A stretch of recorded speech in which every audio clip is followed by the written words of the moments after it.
Muy buenos días y saludamos a todos los que nos escuchan. Esta es la Iglesia Pacto de Gracia en San José, Costa Rica. Yo soy Guillermo Green, su pastor, y nuestro texto para esta mañana se toma de Romanos capítulo 11 al final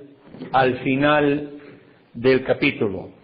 Romanos 11 al puro final del capítulo. Pablo ha terminado 3 capítulos difíciles acerca de la soberanía de Dios, la predestinación, el papel del pueblo judío en relación a los gentiles en el plan de Dios. Y termina con estos versículos, estas palabras: oh profundidad de las riquezas, de la sabiduría y de la ciencia de Dios, cuán insondables son sus juicios e inescrutables sus caminos. Porque ¿quién entendió la mente del Señor? ¿O quién fue su consejero? ¿O quién le dio a él primero para que le fuese recompensado? Porque de Él, y por Él, y para Él, son todas las cosas. A Él sea la gloria por los siglos. Amén.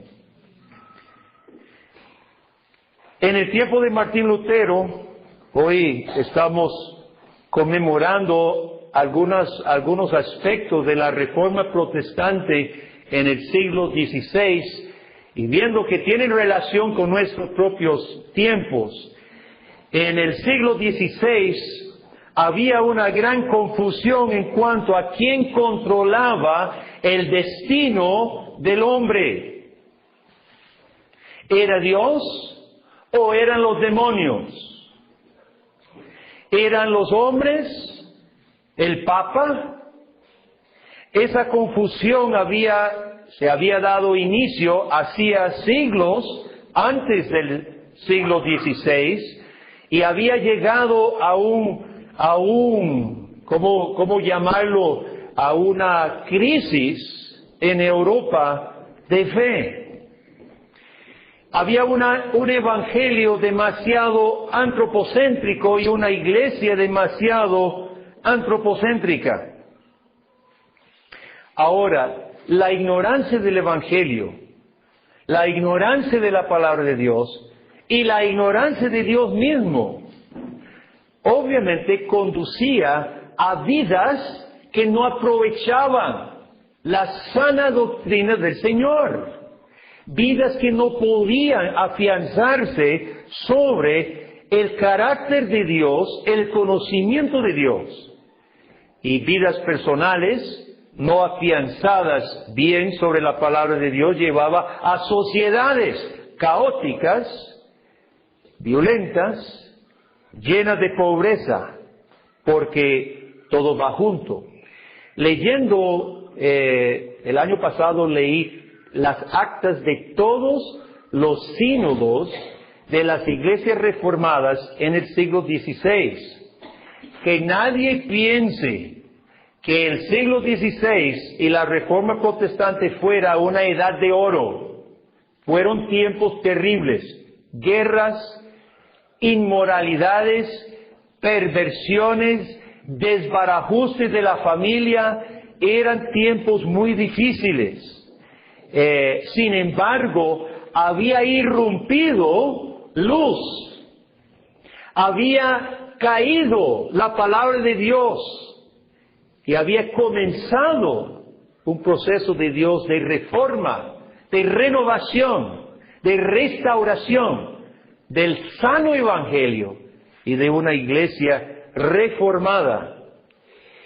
Si nosotros preguntamos hoy, hermanos, ¿en qué dirección vamos? ¿Vamos hacia más conocimiento de Dios hoy? ¿Vamos hacia una interiorización más profunda del evangelio o no? Hay indicadores, hermanos, que deberían preocupar al cristiano. La tasa de divorcios en el mundo y en Costa Rica ya llegó a las tasas del occidente. de Estados Unidos. La tasa de divorcios aparentemente en nuestro país ya alcanzó el 50%. El 50% de las personas que se casan se divorcian. Jóvenes, de los 7 jóvenes que hay aquí, si siguen las estadísticas del mundo, la mitad estarán divorciados de aquí a 10 años. Porque las cifras de los cristianos no varían en nada de las cifras del mundo. ¿Cómo es posible que el Evangelio no esté afectando ni a la misma iglesia, hermanos, en algo tan céntrico y tan importante como son nuestras familias?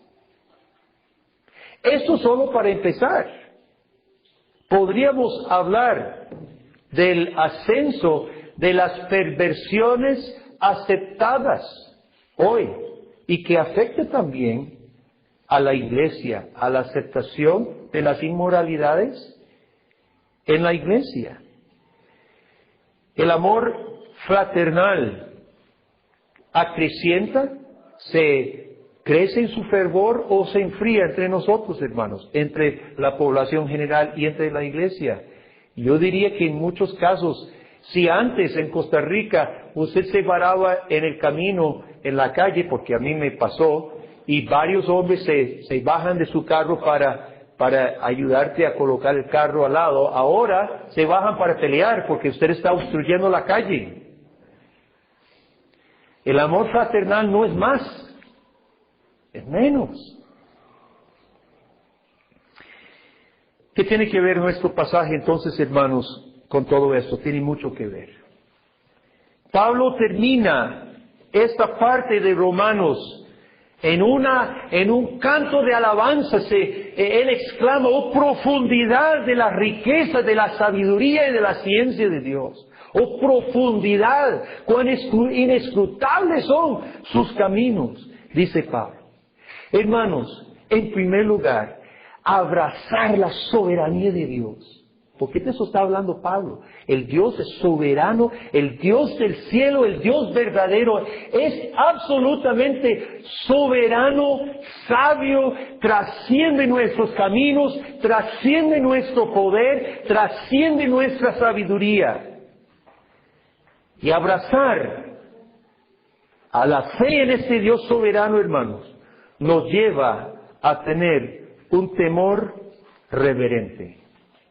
Sin que usted crea en el Dios soberano, Dios no es Dios. El Diosito no soberano, hermanos, no es ningún Dios, lo que cantamos en Salmos 115. El Dios de las naciones. Tienen todos los aparatos de Dios, boca, manos, pies, pero son inútiles, al igual que los que confían en ellos.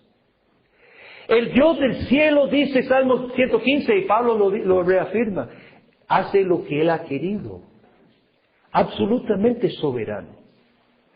Y cuando nosotros nos damos cuenta, hermanos, realmente abrazamos el Evangelio del Dios soberano, nos conduce a un temor reverente, nos humilla, nos lleva a las rodillas, y de nuestra boca saca la exclamación: oh profundidad de las riquezas, de la sabiduría y la ciencia de Dios, cuán insondables son sus juicios e inescrutables sus caminos.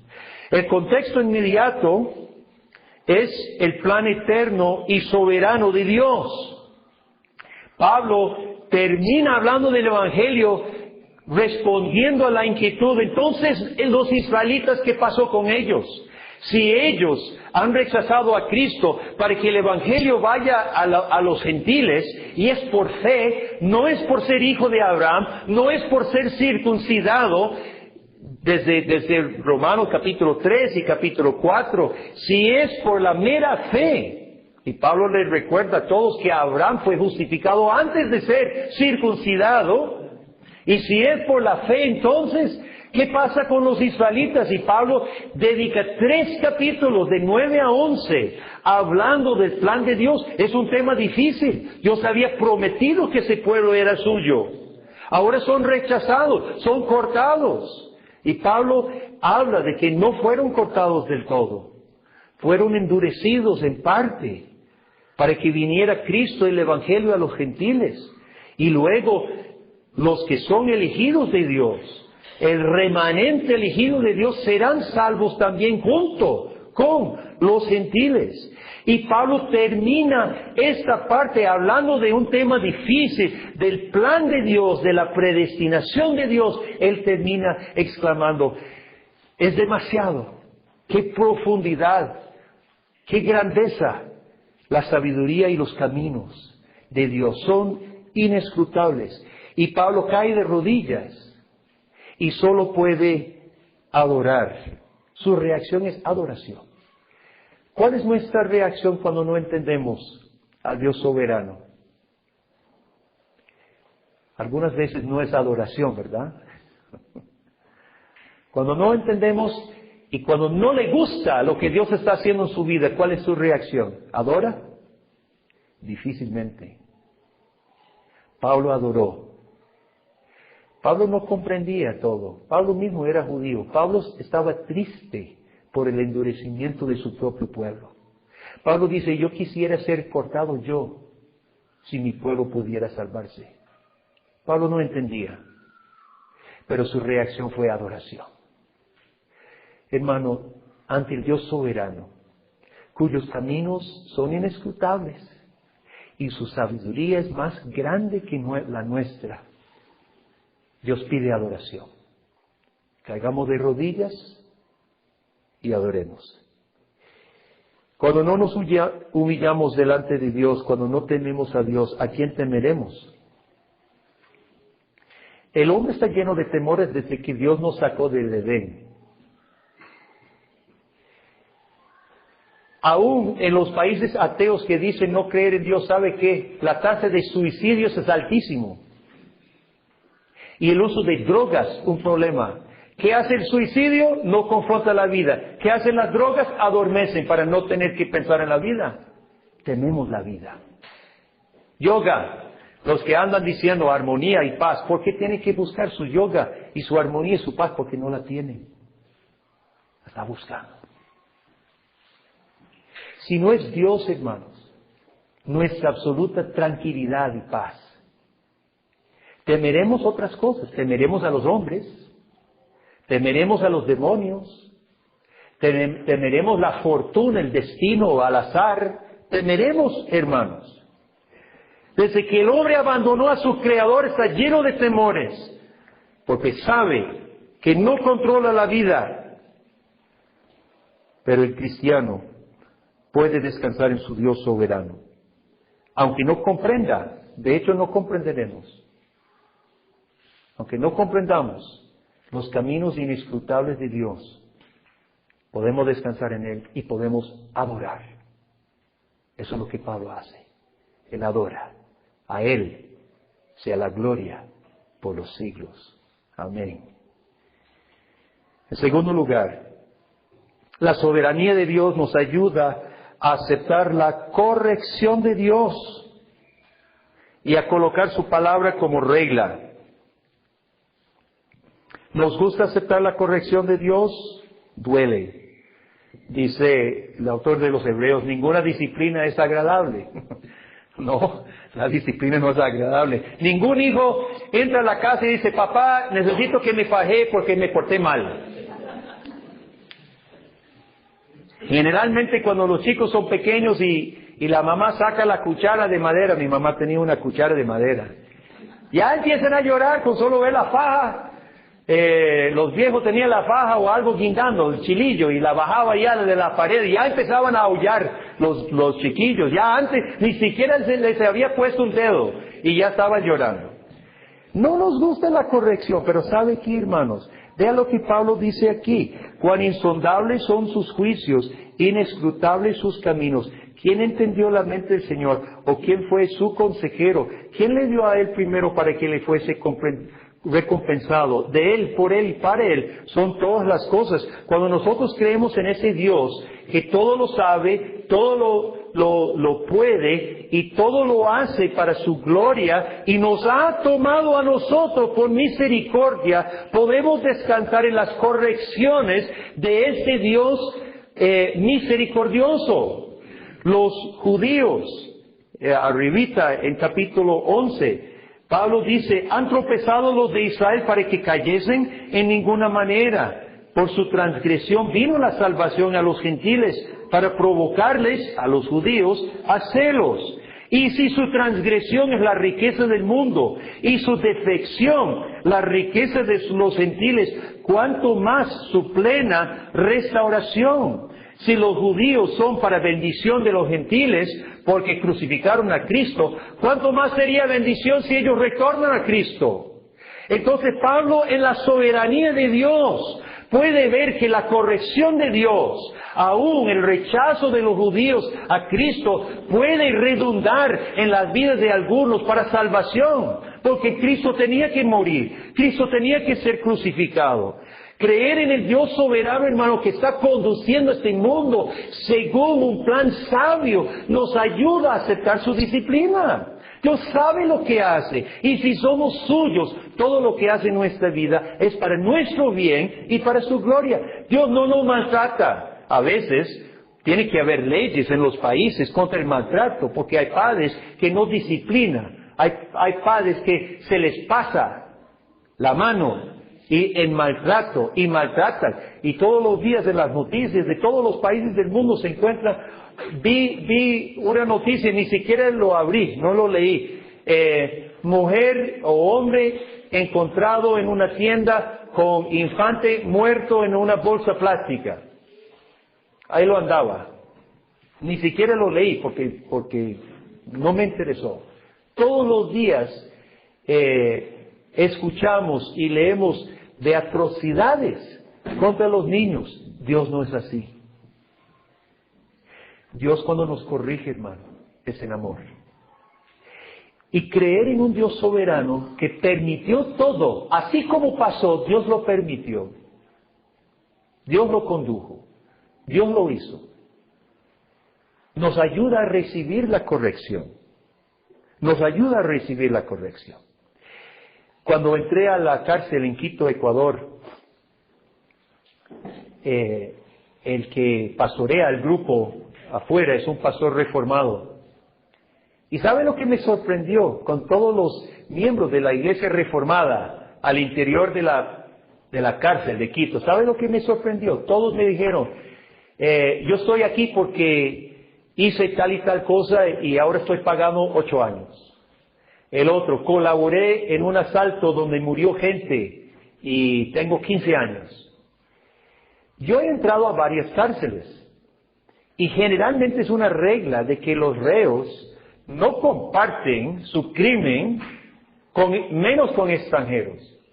Y todos estos hermanos se acercaron y me estaban diciendo qué hacían y cuánto es la pena y cuánto es el castigo.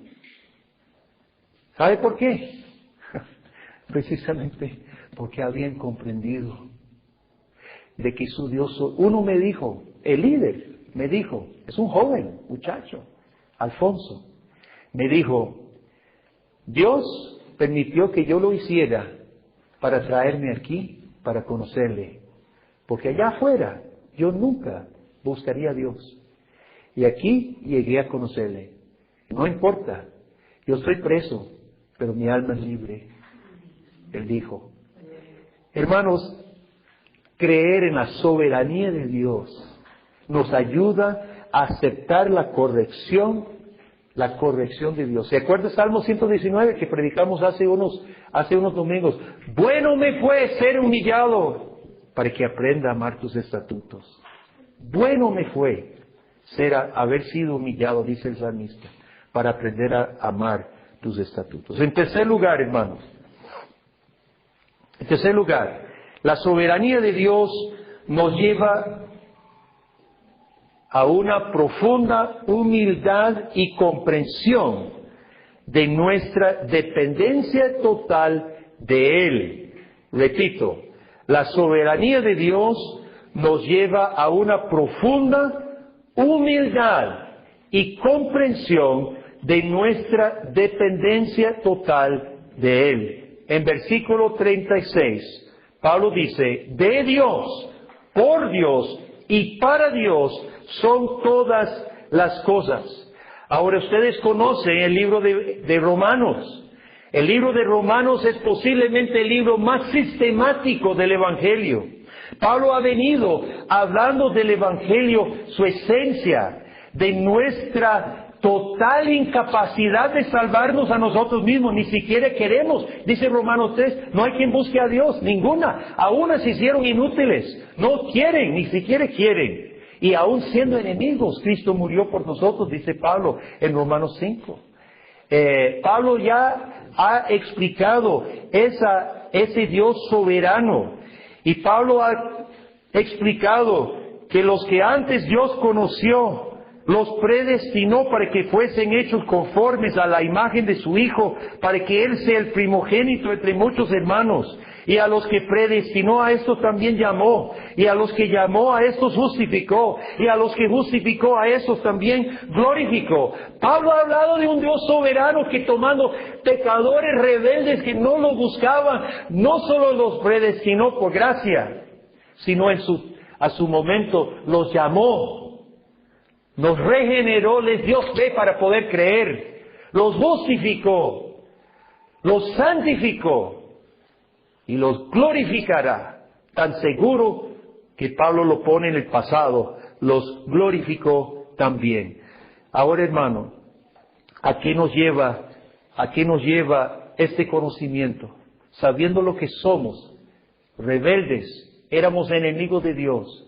Y el Dios soberano, que no tenía necesidad de complicarse la vida, hermano, con usted y conmigo. El Dios soberano que no nos necesitaba. El Dios Trino está feliz con la comunión entre Padre, Hijo y Espíritu Santo. El Dios soberano y justo y santo no tiene necesidad, hermano, de soportar nuestras niñerías.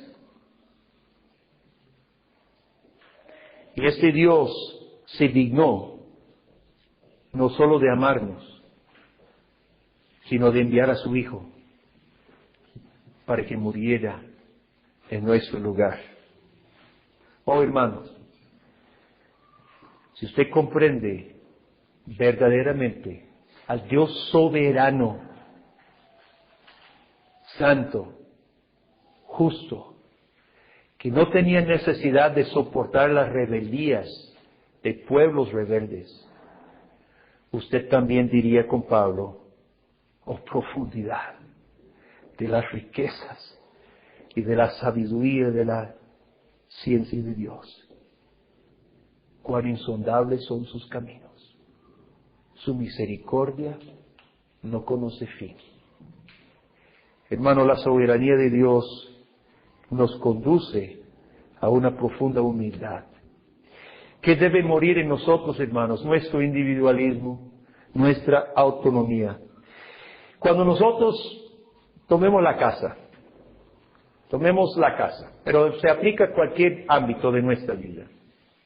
Vamos en la casa. ¿Cómo queremos que las cosas sean?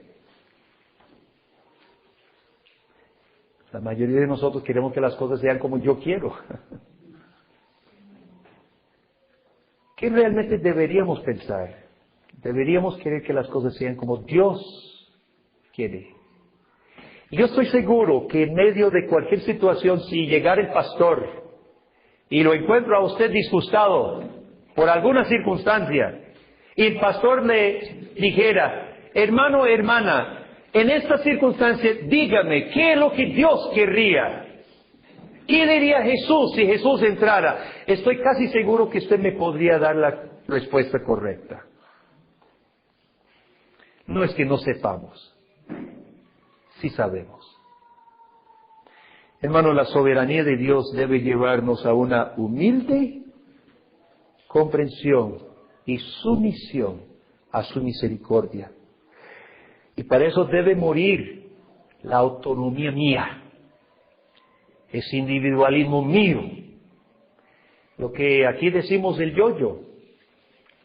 Hay que soltarlo, que botar el yo-yo, yo para arriba, yo para abajo, el yo-yo, que soltarlo. En cuarto lugar, la soberanía de Dios nos lleva a una vida de compasión. Compasión. Al reconocer nuestra completa dependencia de Dios, hermanos, al reconocer su misericordia soberana con nosotros, no merecida. Dios, cuando en la eternidad lo predestinó a usted para Él, hermano, no lo hizo con base en ningún mérito suyo, lo hizo a pesar de todos los no méritos, las faltas, la rebeldía, el pecado y las ofensas que usted iba a cometer. Y la soberanía de Dios, hermanos, su soberana misericordia con nosotros, soberana, porque como ya explicamos, ninguno de nosotros estábamos haciendo fila como hacen, o para tiendas o para pagar recibos, cualquiera de las dos cosas, hacemos filas para todo. No estábamos haciendo filas para el reino de Dios. Y Dios, en su misericordia soberana, dijo a nosotros, cuando íbamos corriendo para allá, llegó y nos agarró y dijo, venga para acá. Y nos trajo para sí. ¿Y qué debe poner en nosotros, hermanos? Usted sabe que no había capítulos en la primera epístola, y Pablo sigue diciendo, así que hermanos os ruego, capítulo 12, por las misericordias de Dios. Pablo está pensando en la misericordia soberana de su Dios. Por las misericordias de Dios, que presente sus cuerpos en sacrificio vivo, santo, agradable a Dios. Es su culto racional. Baje a versículo 9 de capítulo 12. El amor sea sin fingimiento. Aborreced lo malo, seguid lo bueno, amaos los unos a los otros con amor fraternal, y en cuanto a honra, prefiriendo los unos a los otros antes que a uno mismo. Hermano, usted no puede decir que cree en un Dios soberano que fue misericordioso con usted y seguir con un corazón frío, duro, cerrado para los que tienen necesidad. Por las misericordias de Dios presentemos nuestros cuerpos en sacrificio vivo, amando y prefiriendo al otro como más que nosotros. Jesucristo relató la parábola del buen samaritano. El buen samaritano no solamente socorrió a un herido, sino uno que fue enemigo. Recuerde el pleito que tenían los samaritanos con los judíos. El buen samaritano socorrió no solo a un herido, no solo paró, lo alzó, lo llevó, le pagó, sino fue uno que le odiaba a él. ¿Cómo estamos nosotros, hermanos? ¿Cuál es el fruto en nuestra vida? ¿Sabe? Si usted depende de que sus sentimientos te promuevan a hacer eso, nunca lo va a hacer. Fíjese en su Dios. Medite las palabras que estamos leyendo aquí. Medítelas. Medite, hermanos, los no méritos que usted tuvo ante Dios. Medítelo, piénselo, dígalo. Reconózcalo ante Dios. Dios, dígale a Dios, Dios, yo sé que yo no merezco ser salvo. Yo sé, reconozco y confieso, no merezco que Jesús haya venido por mí. Dígaselo. Y va a ver que un cambio sucede en su corazón. Usted va a ver que el Evangelio de Cristo te va suavizando. Te va suavizando. Te va moldeando a la imagen de Cristo, el que no escatimó el ser igual a Dios como cosa que aferrarse, sino que se despojó. ¿Por quiénes? Por pecadores, por nosotros, y tomó la forma de siervo y se humilló hasta la muerte de cruz. La soberanía de Dios, la soberana misericordia de Dios nos lleva a nosotros a una vida de compasión. Pablo lo nota aquí en el mismo contexto. Pablo sigue con las consecuencias de afirmar la soberanía de Dios. Y finalmente, hermanos, Confiar en la soberanía de Dios nos lleva a una vida de oración. Estos versículos son una oración, ¿verdad? Son alabanza y oración a Dios. Algunas personas dicen, yo no sé cómo los calvinistas pueden orar. Si Dios ha predeterminado todas las cosas, ¿para qué orar? Al contrario, si no hay un Dios soberano, hermano, ¿para qué orar? Si oramos a un Diosito que no puede soberanamente con el universo, ¿para qué orarle? Los no reformados no tenían base para orarle a un Dios no soberano. ¿Para qué orar a un Dios que no puede cumplir su voluntad? Ahora, de acuerdo, hay misterio en la oración, por supuesto, hay misterio. Pablo nos está diciendo que aquí hay misterio. Cuán profundos son los caminos de Dios e inescrutables. No me pide que explique todo el misterio de la oración, pero Dios nos ha mandado y nos ha invitado a orarle con la confianza que Él es soberano, hermano. Con la confianza que Él puede. Con la confianza que Él va a ser glorificado y va a glorificar a su pueblo. Hermano, solamente si Dios es soberano vale la pena orar. Nosotros todas las semanas aquí levantamos las peticiones por el pueblo de Dios y después las repartimos. No voy a pedir que levante la mano, pero pregunto, ¿cuántos estamos aprovechando la lista de oraciones para orar los unos por los otros? Tomemos el caso de San Blas, allá en Guanacaste, que hemos mencionado varias veces. Nuestra hermana tiene proyectado en algún momento del futuro posiblemente pasarse para allá. Hay muchas personas que no conocen al Señor. ¿Cómo esperamos, hermanos, que Dios abra puertas si no oramos? Si Dios ha dicho, ore. Pablo dice en Efesios capítulo 6, él tenía que presentarse ante César y él dijo, oren por favor en todo tiempo con toda oración y súplica en el Espíritu, velando en ello con toda perseverancia y súplica por todos los santos y por mí, a fin de que al abrir mi boca me sea dada palabra.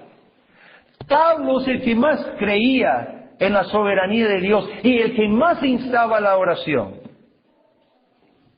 ¿Cómo esperamos nosotros, hermanos, que haya la bendición de Dios sobre nuestra obra como iglesia si nosotros no nos postramos ante el Dios soberano y recurrimos al instrumento que es la oración? Creer en la soberanía de Dios nos lleva a una vida de oración, porque sabemos que nuestro Dios puede, porque por Él, y de Él, y para Él, son todas las cosas. La soberanía de Dios nos lleva a tener temor reverente. La soberanía de Dios nos ayuda a aceptar la corrección de Dios. La soberanía de Dios nos ayuda a tener una profunda humildad y compasión. Y la soberanía de Dios nos lleva a una vida de oración. ¿Cuántos lo creen? Oremos. Dios soberano, hoy confesamos que de ti, por ti y para ti son todas las cosas. Dios, nos cuesta vivir con esa fe, lo reconocemos. Somos miopes tantas veces, Padre, parecemos topos, no vemos. Perdónanos, Dios, perdona nuestra miopía, nuestra ignorancia, nuestra terquedad. Oh Dios, perdónanos. Ilumina nuestras almas, Padre, con estas palabras de tu palabra, con tu santo evangelio, con Cristo y con tu Espíritu, Señor. Para poder ver, para poder saber en todo momento que tú eres Dios soberano, Dios misericordioso, Dios santo y justo y Dios bueno. Oh Dios, estamos aquí, arrojados sobre tu soberanía, Padre. Haz con nosotros lo que te plazca, Dios. Pero queremos tu gloria, Padre. Digo, Padre, sabemos que tu gloria será para nuestro beneficio, porque no has escatimado ni a tu propio Hijo. Y sabemos que con Cristo nos harás herederos eternos contigo en la gloria. Gracias. Danos esta fe cada día. En el nombre de Jesús.